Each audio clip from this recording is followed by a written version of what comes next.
peak khusyuk itu di sana kita akan rasakan ketika Iya. bisa melepaskan segala ketaatan itu dari material, dari makhluk, dan menuju pada ilahiyah.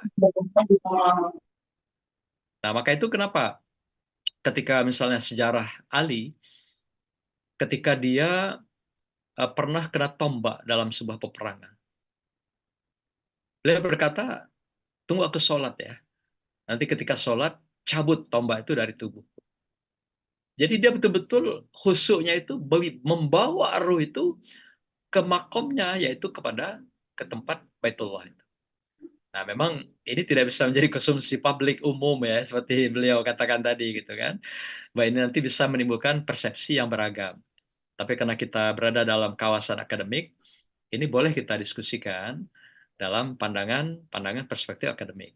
Jadi yang ketaatan, yang ibadah itu sebenarnya ruh kita itu yang nanti akan bertanggung jawab, yang akan kembali kepada Allah, yang tidak mati. Kalau jasad akan mati, dia hanya casing katanya gitu. Tapi ruh tidak mati. Maka inilah yang ketika ketaatan ibadah kita lakukan itu, yang kita bawa di dalam Palya'budu Robba itu. Yaitu kita bawa ruh itu menghadap Hazal Bait, sang pemilik bait itu sendiri.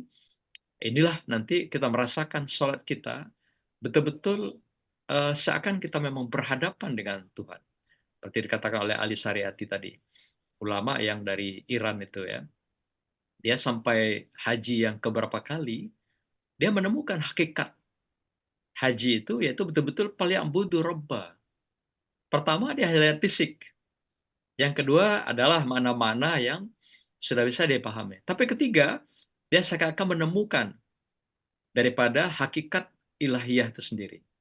Dan menemukan hakikat apa sebenarnya makna dari Baitullah itu. Nah inilah Bapak Ibu sekalian, saya kira pendapat dengan Pak Dubes kita tadi, apa yang disampaikan untuk memperkaya dari diskusi kita yang kita lakukan hari ini. Dari Ibu tadi memang betul ya, ini pengalaman personal ya, pengalaman personal spiritual. Ya, inilah miracle, keajaiban-keajaiban yang kadang-kadang ada yang tidak bisa kita logikakan di tanah suci ini. Tentu kita yang sudah ke sana, sudah punya pengalaman, dan mungkin nggak perlu saya sampaikan. Tapi yang jelas 2026 dengan kementerian sendiri secara mandiri ini, dilihat dari begitu matangnya, begitu mantapnya regulasi-regulasi yang disiapkan, sampai pada DAM tadi, insya Allah ini saya yakin bahwa pelaksanaan haji tahun 2026 akan beda dengan yang sebelumnya. Karena sudah masuk dalam wilayah digital yang sangat memudahkan rentang kontrol, evaluasi, koordinasi, safety, dan sebagainya. Sehingga tadi dikatakan istilah visi haji Tanah Suci itu atau eh, dari penyelenggaranya adalah mendekatkan jarak antara jamaah dengan kemabruran itu. Jadi mendekatkan. Nanti selama ini agak jauh gitu kan, lebih dekat mardutnya gitu. Nah, sekarang lebih dekat jarak itu dengan mabrurnya gitu, dengan pelaksanaan yang sudah dirubah hampir total ya. Kayak di Mina itu ya, perubahan di Eropa juga, itu kan sudah dibikin dua tingkat. Kalau istilah tadi Mina Jadid itu, di samping area diperluas, kawasan-kawasan tempat tinggalnya sudah dua tingkat. Dan setiap tingkat itu ada kamar mandi, WC-nya gitu. Kalau selama ini kan masih darurat, masih dibuat di luar penginapan. Sekarang di dalam penginapan sendiri, di atas dan di bawah. Di artinya sudah kayak gedung permanen gitu bangunan yang dibikin disiapkan untuk jamaah kita. Artinya sudah sangat sempurna lah, baik sekali layanan haji pada tahun ini. Saya kira gitu, Kang. Makasih. Baik, Rob, mungkin ini ada satu lagi mohon izin ya. Ini masalah penyembelihan hewan kurban ya. Ya. Ada ormas yang mewacanakan bahwa penyembelihan kurban dan dam itu bisa dilakukan di tanah air untuk dagingnya lebih bermanfaat, nanti bisa lebih maslahat ya. Ini Pak Acung nih ya, Pak Acung ini Kang Ahmad, ada mau Kang Ahmad ya, boleh Ya, sebentar, Kang Ahmad ya. sebentar, Ya, karena sebentar. kebetulan saya itu mengalami di sana soal penyembelihan ya. Ya, Ya, karena sebentar Gus. kebetulan Ini bentar. Mas Acung dulu nih, Mas Ya, Acung ya, dulu bentar. sebentar. Ya, Mas oke. Acung ini juga penyelenggara KBIH nih, ada beberapa penyelenggara Haji khusus. agen travel. Silakan Pak Acung. Nanti setelah ini Silakan. Gus, silakan ya. Ya, makasih. Bismillahirrahmanirrahim. Assalamualaikum warahmatullahi wabarakatuh. Waalaikumsalam wabarakatuh. Terima kasih Pak Prof. Terima kasih Pak Moderator. Saya salah satu kader PI, pengurus di KBPI juga, yang fokus di haji dan umroh sejak tahun 2000. Jadi ya sudah haji lebih dari 24 Masya Allah. kali. Tahun Dari ini nggak zaman berangkat? masih kuliah di Mesir dulu, Nggak di berangkat Al berarti, Azhar. Kang? Ya, Tahun ini nggak berangkat? berangkat. Kan saya Oh, punya belum ya? travel, jadi Waktunya ya? apa? Oh ya ya. Alhamdulillah tiap tahun berangkat. Alhamdulillah, alhamdulillah. Jadi menurut saya mengenai pemotongan Dam ya? haji di Mekah atau di Indonesia ini, izin Pak Moderator, tidak tepat kalau kita bahas terlalu panjang lebar di forum ini, karena dari Majelis Tarjih Muhammadiyah membolehkan, dari Majelis membolehkan di Indonesia, dari Majelis Ulama Indonesia harus di Tanah Haram Mekah, dan dua-duanya ada dalilnya. Kemudian dari pemerintah Saudi sendiri, kemudian saya juga tim haji di Himpunan Penyelenggara Umroh Haji, ada 500 travel agent di sana, saya juga pengurusnya. Itu secara sistem tahun 2026 ini untuk untuk mendapatkan visa haji tidak harus membayar haji tamattu atau dam haji tamattu melalui sistem e-hajj atau sistem elektronik haji. Jadi masih ada pilihan, dibolehkan. Jadi menurut saya ini di forum yang terhormat ini, karena mungkin waktu, ya intinya silahkan saja jamaah memilih mau di Saudi sesuai dengan MUI, termasuk saya ikut Majelis Ulama Indonesia karena dalilnya menurut saya lebih kuat di Al-Quran. Atau mungkin sebagian petugas itu sudah diwajibkan di Indonesia karena memang Majelis Tarjih Muhammadiyah juga sudah membolehkan. Menurut saya sudah final. Oke, ya. Tetapi saya kembali ke judul ini, memang kalau saya ini melihatnya begini Pak Prof ya, justru tahun 2025 kemarin dan tahun 2026 ini saya menyebutkan di mana-mana forum itu adalah haji transisi, karena saya lebih dari 20 kali berhaji ya. Itu justru di tahun 2025 kemarin itu adalah tahun terakhir Kementerian Agama melayani haji dari Indonesia. Dan ini kalau saya yang menilai, dan DPR RI Komisi 8 itu menganggap haji tahun 2025 adalah su'ul khotimah istilahnya gitu, karena banyak kekacauan. Kemudian saya juga haji juga tahun lalu kan. Begitu juga tahun 2026 ini.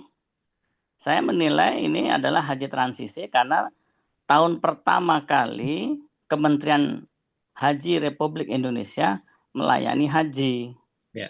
Jadi transisi itu dari sisi SDM-nya banyak yang baru, sistemnya banyak yang baru. Mohon maaf ini kecepatan sistem elektronik haji yang diterapkan oleh pemerintah Saudi dibanding dengan sistem yang ada di Indonesia maupun timeline-nya jauh sekali lebih canggih dan lebih cepat dari Saudi. Jadi intinya digitalisasi sesuai judul ini, intinya begini, intinya sebagai closing-nya adalah kita seluruh warga bangsa Indonesia dalam urusan haji, terutama KBPI, harus terus mendukung pemerintah dan memberi masukan-masukan. Tidak boleh kita terlalu optimis, karena memang saya menilai sudah puluhan tahun ini kita masih terus harus banyak belajar, bahkan mengejar ketertinggalan haji yang diterapkan di Saudi. Demikian, Assalamualaikum warahmatullahi wabarakatuh. Waalaikumsalam. Baik, Gus Wahid singkat ya, mungkin karena Prof juga ya, ada jadi soal penyembelihan, penyembelihan saya sudah menyaksikan sama seperti Pak Mukhtar, dan juga ulama jumhur di Saudi pun juga apa itu pemerintah itu mengirimkan ke Afrika, ke apa Amerika Latin itu. Bahkan dianjurkan kalau menurut mereka gitu, kalau misalnya ada yang ada di Afrika ya sudah suruh nyembelih di sana. Begitu malah supaya tidak menambah beban ke pemerintah Saudi. Jadi apa itu daging yang disembelih di Saudi itu apa dikirim ke negara-negara Muslim yang miskin gitu loh. Dan mereka menganjurkan kalau langsung saja disuruh disembelih di sana itu nggak apa-apa, lebih afdol. Nah ini yang namanya ijtihad. Makanya saya setuju dengan pendapat Muhammadiyah ya, walaupun saya ini orang NO ya, ini saya ini orang NO, tapi saya setuju dengan itu karena saya tahu sendiri di sana anjuran dari ulama. Jadi termasuk yang hudud di Mina itu tadinya kalau di luar itu tidak sah. Tapi setelah beberapa tahun kemudian, wah itu jauh berubah karena jumlah. Begitu juga pada saat Jamarot. Dulu itu kan hanya seperti sumur dan itu banyak Baik, korban. Gus. Tapi Ya, dengan ditangkap. istihad, nah artinya Ya. apa? Kita jangan terlalu terbelenggu, terperangkap oleh cara berpikir ya yang sifatnya furu'iyah dan zaniyah. Nah ini, ya, oleh itu di sini pentingnya kita harus punya ilmu gitu. Terima kasih. Baik, baik. Baik, silakan Prof. Sekaligus closing statement, Prof. Oh, Ya. baik. Terima kasih. Mas Acung tadi ya, yang pertama ya. Ya, terima kasih. Ya, ini beliau ini pakar sekali berarti. Sudah 25 kali haji ya. Saya baru 4 kali Mas Acung ya, belum apa-apa ya dibandingkan Mas ya gitu kan. Cuma sekali pernah saya jadi Amirul Hajj, dampingi Menteri Agama. Mungkin disitulah ya agak terasa nikmat haji luar biasa ya ketika Amirul Hajj itu. Ya, memang beragam fatwa yang ada ya hari ini ya. Tapi yang jelas kan pemerintah Indonesia sudah memberikan ruang pilihan. Kita punya lasnas, punya badan yang boleh kita salurkan ke badan itu di tanah air. Demikian juga ada badan yang sudah disiapkan di tanah suci. Yang penting intinya mereka membuka ruang yaitu dengan pola edam. Ini kan untuk menghindari berbagai kerancuan pelaksanaan edam ini selama ini. Inilah mengurangi lah distorsi, kecurigaan, prejudice di dalam pelaksanaan dam ini. Saya kira sepanjang ada sandaran, sah-sah saja lah ya. Muhammadiyah berbeda, misalnya NU juga lain, Fatwa MUI juga mengharuskan di tanah suci, ya, di mana kita merasa melaksanakan ketaatan ibadah ini yang kita merasa lebih istiqomah, silakan dipilih, tidak masalah ya. Yang penting tidak masuk dalam wilayah-wilayah yang terkait dengan ibadah-ibadah haji itu sendiri, gitu ya. Ya, setuju, Prof. Setuju. Ya, kita beribadah kan Lanjut. tidak harus kaku ya. Nah, kemudian yang dari Pak Dubes tadi, saya kira benar lah itu ya. Jadi yang penting pelaksanaan kurbannya itu yang jangan lewat waktunya. Dan kalau teknisnya, mekanisme itu teknis lah. Cara masing-masing bisa dilakukan di mana orang yang misalnya menerima korban atau dam itu misalnya. Tapi kebanyakan mereka lebih banyak di tanah suci ya. Setelah diolah, baru dikirim kemana-mana negara-negara yang utamanya miskin ya, yang dapat memanfaatkan daging itu secara langsung. Saya kira sepakatlah itu dengan Mas Acung dan Mas Dubes kita. Terakhir, closing kami, bahwa pelaksanaan haji tahun ini, kalau kami melihat bukan transisi, tapi haji transformasi. Karena perubahannya besar sekali. Kalau transisi kan masih dalam satu tata kelola, dalam satu struktur. Nah, sekarang kan berubah betul. Struktur sudah lari dia. Tidak lagi dia sebagai dirjen, tapi sudah menjadi kementerian yang haji dan umroh itu. Jadi bukan saja transisi, saya kira Mas Acung, tapi sudah masuk dalam wilayah transformasi. Betul-betul berubah total dalam penyelenggaraan ini. Baik dari struktur, organisasi, manajemen, dan buktinya kita melihat perubahan-perubahan misalnya yang terjadi pada tahun ini. Layanan-layanan tadi.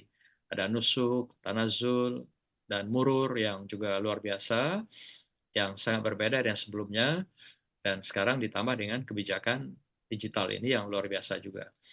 Nah ini saya kira di samping menertibkan seperti tadi dikatakan visa-visa haji ilegal yang kemarin banyak sekali, haji poroda yang juga berkeliaran banyak sekali sehingga harga itu bisa hancur-hancuran gitu. Ada sampai 1 miliar, kan luar biasa itu ya. Sehingga kemarin terjadi peluang dari haji kuota 17.000 bisa sampai 20.000. Padahal itu kan kuotanya kan haji reguler yang dialihkan menjadi haji khusus gitu kan. 3.000 lumayan kan. Nah, inilah tantangan yang cukup berat. Nah, sekarang ini tidak bisa lagi merubah semaunya, kebijakan mau dibikin sehingga memungkinkan peluang distorsi itu dapat dilakukan. Ini kecil sekali, terutama dengan kartu-kartu tadi, kartu nusuk itu luar biasa ya perubahan-perubahan ini yang dilakukan oleh Arab Saudi, dan kita juga memang kita sadari bahwa ada keterlambatan dari segi teknologi digital ini. Tapi kita berupaya bagaimanapun bahwa dengan kemampuan anggaran kita, dengan kemampuan manajemen kita dalam pengelolaan ini, setiap tahun kami yakini bahwa ini akan jauh lebih baik. Seperti jarak saja misalnya, itu luar biasa sekarang udah sangat-sangat dekat ketimbang kami ketika masih melihat beberapa titik waktu Amirul Hajj. Demikian juga kami datang umroh dalam waktu dekat kemarin sebelum bulan Saban kemarin. Itu juga kita menemukan bahwa sudah disurvei titik-titik di mana lokasi itu sangat dekat, Pak. Kalau di Mekah 500 meter itu luar biasa itu. Dan kendaraan sekarang lebih banyak, shuttle bis disiapkan oleh pemerintah Arab Saudi. Hebat lagi, bis-bis itu nggak ada lagi yang 10 tahun ke atas. Semua 5 tahun. Kalau ketahuan perusahaan syarikah itu menyiapkan mobil di atas 5 tahun, ada sanksi untuk mereka itu. Dicabut izinnya dan sebagainya. Nah, inilah petugas pun begitu. Kalau ada yang macam-macam bermain badal haji misalnya, langsung ditangkap, dideportasi. Begitulah ketatnya sekarang itu. Jangan main-main dengan badal haji gitu. Baik, saya kira itu saja Pak Kang Ahmad. Terima kasih atas segala atensinya, kebersamaan kita hari ini. Semoga silaturahmi ini tetap terjaga sehingga menambah sehat kita dan berbagai rezeki kita dan usia kita akan datang. Assalamualaikum warahmatullahi wabarakatuh. Waalaikumsalam warahmatullahi wabarakatuh. Terima kasih Prof. Mukhtar Latif yang selalu menyediakan waktu untuk Jumat pagi KBPI. Ya, Recording stopped. Tanggalnya saja, kalau diminta tanggalnya disampaikan. Baik, Bapak dan Ibu sekalian, apa yang disampaikan pada pagi hari ini, kesimpulannya tentang apa yang tadi dijadikan agak sedikit polemik, saya kembalikan kepada keyakinan masing-masing untuk melaksanakannya, ya, karena lembaga KBP ini tidak punya bukan lembaga fatwa yang mengharuskan anggotanya apa yang diputuskan, ya, karena di KBP ini kan banyak ragam aliran pemikiran, ya, ada yang sumber dari NU, dari Muhammadiyah, dan dari Persis dan lain sebagainya. Jadi kita bersepakat untuk apa yang sesuai dengan keyakinan kita masing-masing. Baik, terima kasih sekali lagi Prof dan Bapak Ibu sekalian. Semoga bermanfaat apa yang sudah mendapatkan inspirasi dari Prof Mukhtar Latif, ya, dan juga menjadi motivasi untuk lebih mendalami lagi apa yang disampaikan tadi. Baik, kita akhiri dengan baca hamdalah. Alhamdulillahirrahmanirrahim. Alhamdulillah. Assalamualaikum warahmatullahi wabarakatuh. Waalaikumsalam. Terima kasih Prof. Insyaallah nanti kita jumpa lagi. Ya. Makasih Prof Latif. Ya, sama-sama Kang. Saya harus mendekati Mas Acung ini. Wah. Siap. Iya, Selamat harus itu. jalan Pak Ketum. Kita Ketum selamat jalan. Ada reuni untuk Pak Ketum ini insya Allah berangkat haji juga nih pada tahun ini. Ya. Ya, selamat buat Pak Ketum ya. Sehat, lancar. Amin. Baik. Ya, terima kasih. Amin semuanya ya. Salam. Baik, terima kasih Prof. Ya, sama-sama. Ya, saya pamit juga ya. Assalamualaikum. Salam.